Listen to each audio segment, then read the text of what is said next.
Hello everyone and welcome back to Chronos Plays Phoenix Wright Justice for All. Today, nothing strange with this photo or something strange with that photo? That is the question. Well, let's take a look at you. No, go back. Yeah, okay. So there is something strange. There's something wrong with the feet. It's very similar to the actually case in the first game with Will Powers. There's something strange with the photo. I knew this was coming, right? Your thoughts, Mr. Edgeworth? I think we can all agree that there's nothing strange with this photo. There's no way for the defense to debunk this photo, even with a debunker buster. Or bunker buster. Debunk with a bunker buster? Is that what you were planning to do, Mr. Wright? That would destroy this entire courtroom. Anyway, please look at the photo one more time. If you really believe you can honestly find something wrong with this photo, then you should only need one chance, correct? Well, I have to find something wrong with this photo. I can't let this chance go by.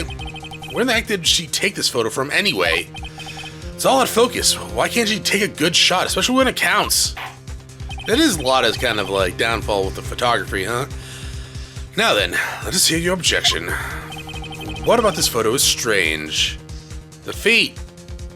Little tootsies over here. I would like to direct the court's attention to this one area right here. What are you pointing at? His ankles? If you could see this person's ankles, that would be one thing. However, you can't. And what does this mean? The costume person in this photo could not have been Mr. Engarde. What is the meaning of this? I wonder if you would care to elaborate with actual facts, that is. Let's take a look at the Nickel Samurai's poster. With actual facts!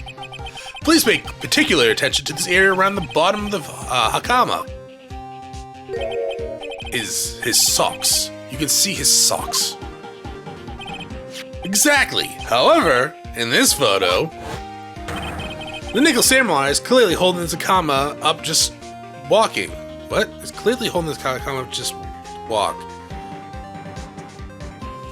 What? Doesn't look like he's holding anything. There is only one explanation for this. The person inside this costume is clearly much shorter than the defendant. Alright, I think I've turned things around for myself this time. That's curious. Huh, what is? Edgeworth is unusually calm today. That's true. He's just letting the trial run itself, as if he's only along for the ride. I mean, he wasn't actually paid to be here, he just kind of showed up. Along for the ride? What do you mean by that? I can only guess that perhaps he doesn't feel under attack at all. He doesn't feel under attack? But I'm attacking him! Then I haven't damaged his case at all. Miss Edgeworth, what does this leave us? Or where does this leave us? If the person in this photo is not Master Engarde, then everything the prosecution has tried to prove has become meaningless. I figured it would come to this. What? What are you, a psychic? Right, I have something I want to ask you. I think you have proven that person inside the costume is not Man Engarde. In that case, who is this a photo of?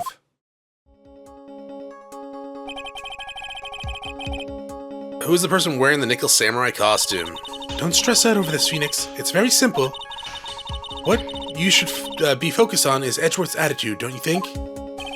Yeah, why is he so calm? Mr. Wright, let's hear your thoughts. Who is the person inside this photograph? I mean... It seems like we're trying... set up Adrian.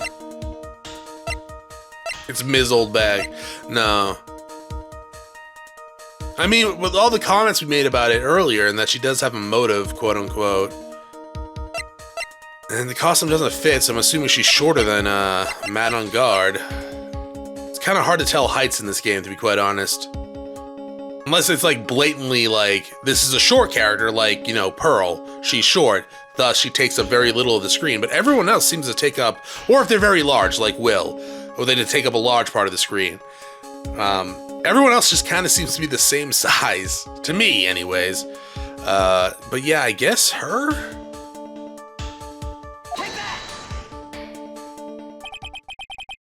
Adrian Andrews.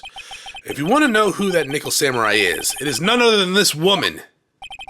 And why would you say it must be Ms. Andrews? What in the world points you to her? For starters, she's short. And she can freely move in and out of Mr. Engarde's room. Finally, she had dinner with Mr. Engarde that night. And how does that all add up?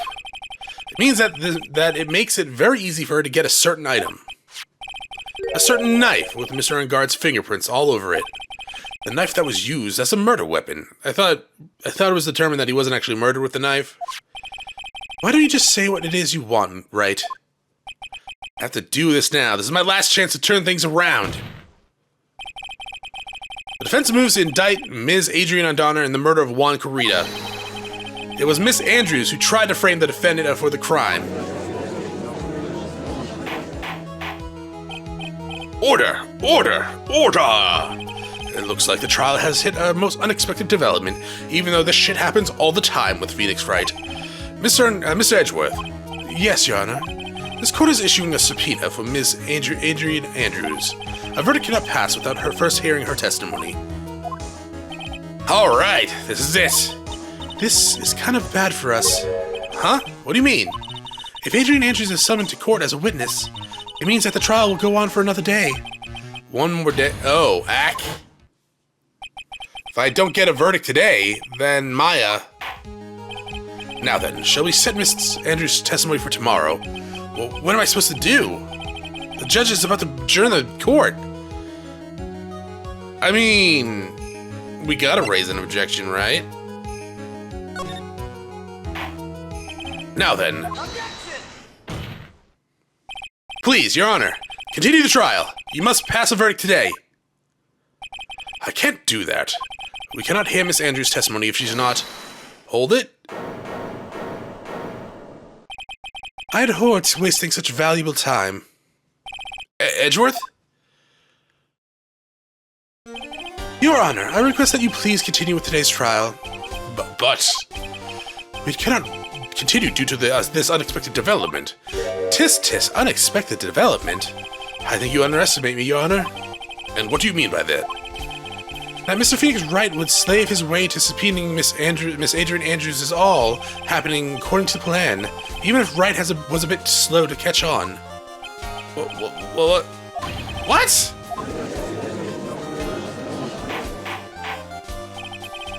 What is the meaning of this? What is the meaning of your statement, Miss Edgeworth? Miss Adrian Andrews is currently waiting in the prosecution's lobby. She's the next witness. Oh, okay. Everything was planned out in advance by that man. Somehow I knew there was no way Edgeworth would overlook Miss Andrews. I mean, he's the one that gave us the Suicide Squad, so... Looks like this battle is far from over. Exactly. Very well, we'll call the next witness. However, before we proceed, we shall take a 10-minute recess. Please prepare your witness in that time, Mr. Edgeworth. And maybe Chronos will be able to actually speak. The court will now take a 10-minute recess. To be continued, alright. I mean, not really. I'm just gonna kind of like save, and then I'm gonna go on with the trial, right?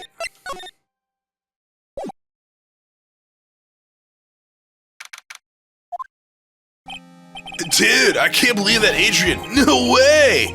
Not cool and collected Adrian Andrews. She is your manager. It would be very easy for her to pull this off. The only person who had easy access to the knife you used at dinner was, well, her. So, after the ceremony during the break, huh? I was sleeping like a log the entire time.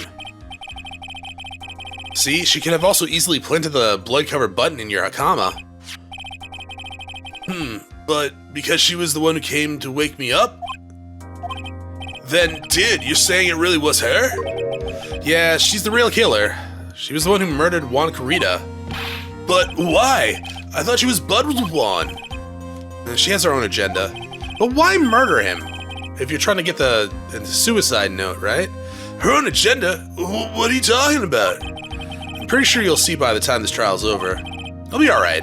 I'll get you acquitted by the end of the day. Give me a verdict that's refreshing like a spring breeze. Okay, Mr. Lawyer Dude? Phoenix, you think her motive is related to Celeste and Pax's missing suicide note, right? Yeah. Ms. Andrews depended on Miss Impacts as her strength and reason to live. But then Miss Impact suddenly killed herself. So people were commenting that, like, it's not that odd she doesn't have her shoes on, because she might be at home, but, you know, doesn't really look like a home. She's kind of dressed up in a business outfit, and Juan's there wearing his shoes. Another comment was that I guess it's maybe a Japanese thing that, or at least they said it was a Japanese like thing, that when they commit suicide, they take off their shoes as like they're taking. It's like taking off your shoes before going into a house type deal. I don't know. It still kind of weirds me out though. I mean, it's a suicide, so it's weird in general. Anyways, but then Ms. Impact suddenly killed herself. And it sounds like she left a suicide note, and the person thought to have hidden it is Juan Kurita, the victim of this murder. And that's why I think that Ms. Andrews got close to Mr. Kurita. All to get the suicide note back. Why would he keep the suicide note, though? Like, if he wants to hide it so no one else can see it for whatever reason, you destroy it. That sounds plausible. Does it? Does it, though? But one thing bothers me. What? Who was it that first told us about this relationship? Better stated, Miss Andrews' dependency issues with regards to Ms. Impacts. It was Edgeworth. It looks like he's still in the one in command of the ship. Don't let your guard down yet.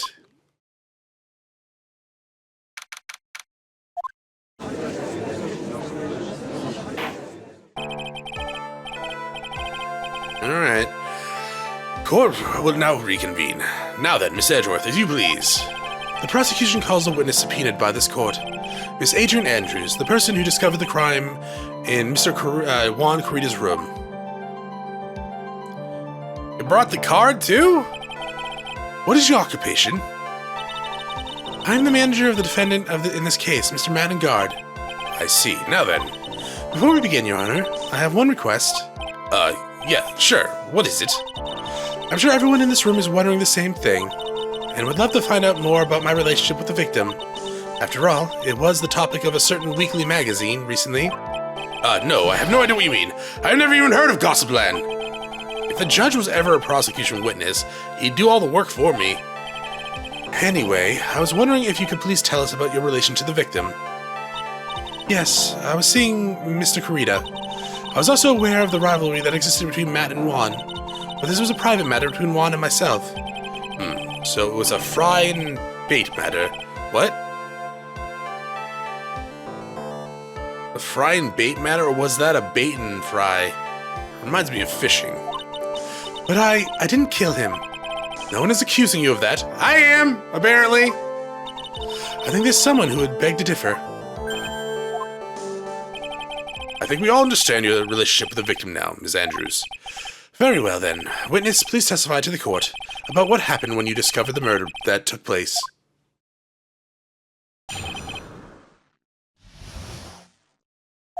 It was time for the show to start, so I went to get Matt from his room. After that, I went to Juan's room, and there was his dead body. I was in shock. What I saw was, naturally, the exact same scene of a crime as in the crime scene photo. I felt as though I was about to faint, so I poured myself a glass of juice.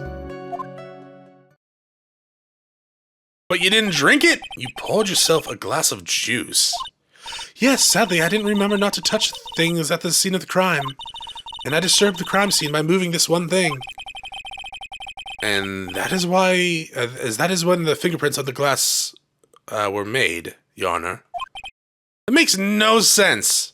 Also, you're a liar. Maybe not. I thought this said it wasn't drank from yet. Okay, never mind. I see. Well, Mr. Wright, you may cross the game. Didn't it say that no one drank from it yet? Phoenix. She is one cool and collected customer, and she has the brains to match. Yeah, I know. Are you calling me stupid? In order to catch a person like her, you have to avoid head-on confrontations. You should disrupt her pacing. Disrupt her pacing? She's the type of woman who is easily thrown off by things inconsistent with her thinking, so you have to attack when she least expects it. The instant you let up on your offense is the instant this trial is over, understand? Alright, so bombard her with questions? Is that what you're telling me? Seems kind of rude, but sure. And what was Mr. Engarde doing at this time? He was taking a nap. Yep, that looks like he's taking a nap. He was worn out from his mini-performance as the Nickel Samurai during the ceremony. Huh, Mr. Engarde did say he was taking a nap. And I guess you could say it could not have been taken out of, taken out of his room, yes? Excuse me? What are you... Right, I thought years of school would have taught you how to construct a sentence. Hey, I'm trying! If you can't make a sensible sentence with a subject, then I'll make one for you. Watch. Did you, Miss Andrews, remove Mr. Engarde's knife from his room? No. Subject, verb, object, right. Did you skip basic grammar? Look, they didn't teach that in my classes, alright? As clear evidence, the witness may continue. And why did you do that? As a friendly gesture, one was to make an appearance with the other heroes. So the show was supposed to be a show of friendship. Press further? Is that the only reason? I beg your pardon, what are you implying? You had a certain goal in mind when you started to get close to him, correct? So perhaps you had a more personal matter to discuss with the victim. Sorry, but I didn't have any such intentions in mind at the time. Can't get her to talk without a strong piece of evidence, I guess. May we continue now? Witness, what did you see when you got to his room? Okay. You were in shock. What? Was I not supposed to be? Miss Andrews is a very calculating person, and despite how close they were, I doubt she had romantic feelings for Mr. Kurita. Anyone randomly stumbling upon a dead body would be in shock. That's true. And if you're with someone and you come across a dead body and they're not shocked, probably get some distance between you and that person. A little weird, a little sus. And you can't seriously expect a young beauty like her to not be shocked. I guess? Somehow I don't think beauty has anything to do with being shocked or not. Yeah, I know. Are you trying to flirt with the witness, Edgeworth? I see.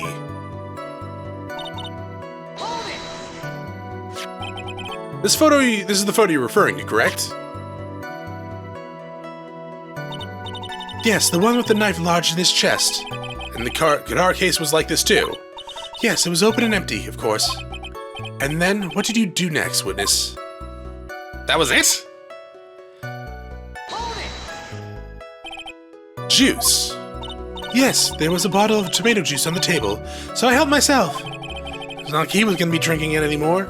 But you didn't drink any of it, did you? Huh? There was no lip marks left on this wine glass to suggest that anyone drank from it. I wasn't feeling terribly great, so I set the glass down without drinking it. Ms. Andrews, I would like to confirm that with you one more time. When you discovered the dead body of Juan Kurita, you were in great shock. And that's when you poured yourself the glass of juice, correct? And what of it? My mind really was a complete blank at the time. Your mind was a complete blank. I didn't think that was possible for you. Aren't you rude today? I was so dazed that I made one careless mistake. That one thing. What one thing? Never mind. It's no big deal. What was she starting to say just now? Press further! Ms. Andrews, I'm convinced that, as you said, you made a mistake at the scene of the crime.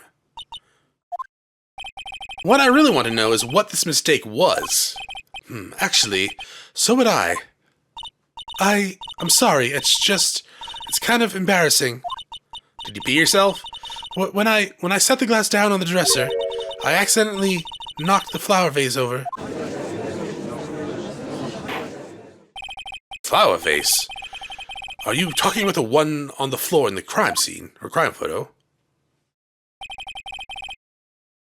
this mess of glass shards? It was originally on top of the dresser. When I bumped into it with my elbow, it fell off onto the guitar case. But why did you withhold such an important piece of information?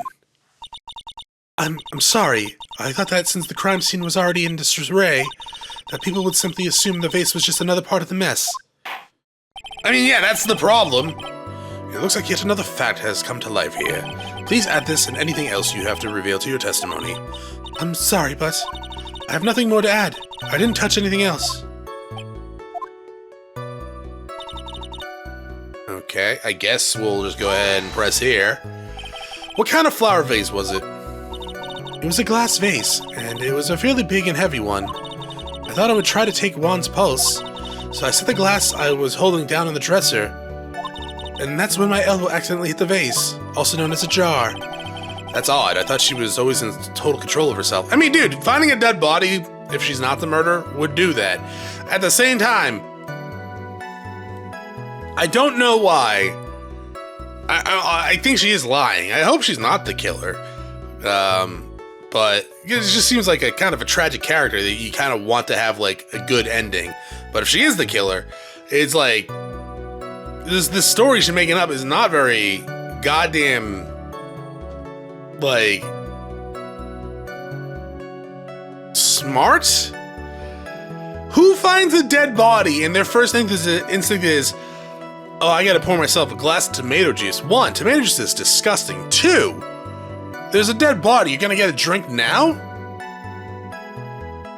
And then you don't even get a drink. You put it down, knock over a vase, and messing up the crime scene? That's what she would like people to think. Always be mindful of the gap between your perception and reality. Good advice, actually. It doesn't sound like there's any glaring contradiction in her testimony just yet. I warned you earlier that she would not crack so easily. The only way to make her is to keep on the offense. Yeah, not let up. The only way you're going to catch her is with some very strong, decisive evidence. Find something. I just have to, for Maya's sake. I'm glad there's not like a timer for this trial. Are we at the beginning?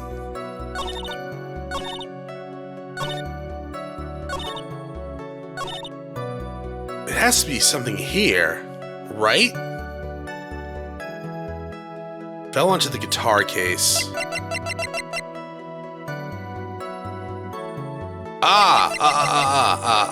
Where's the crime scene? It was open. She just confirmed it was open a second ago. So, present! You testify that you knocked the flower vase over. Is that correct? Yes. And you sure it fell onto the guitar case? Is there some problem with what I said? It's not some problem, it's a major problem. It's true that the top of the guitar case was wet with water. However, that's exactly what's so strange. Ms. Andrews, you testified that the vase fell onto the guitar case. However, if that was true, the case should have gotten wet on the inside and not the outside. That's true. Furthermore, there's one other strange thing about this guitar case. And what is that? Let's take another look at the crime scene photo. The remains of the vase were shattered on the floor. And what is wrong with that? If the guitar case was open when the vase fell, the glass shards should be inside, not outside the case. What is your point, Wright? The case was closed at the time the vase was knocked over. Is that all? No, think back to what Miss Andrews testified to. She said that other than the vase, she didn't touch anything else. Yes, that's right. She did implicitly say she didn't touch the guitar case. But this whole matter with the guitar case is dead end. The bright red guitar was found in the studio. It has no bearing to this case at all.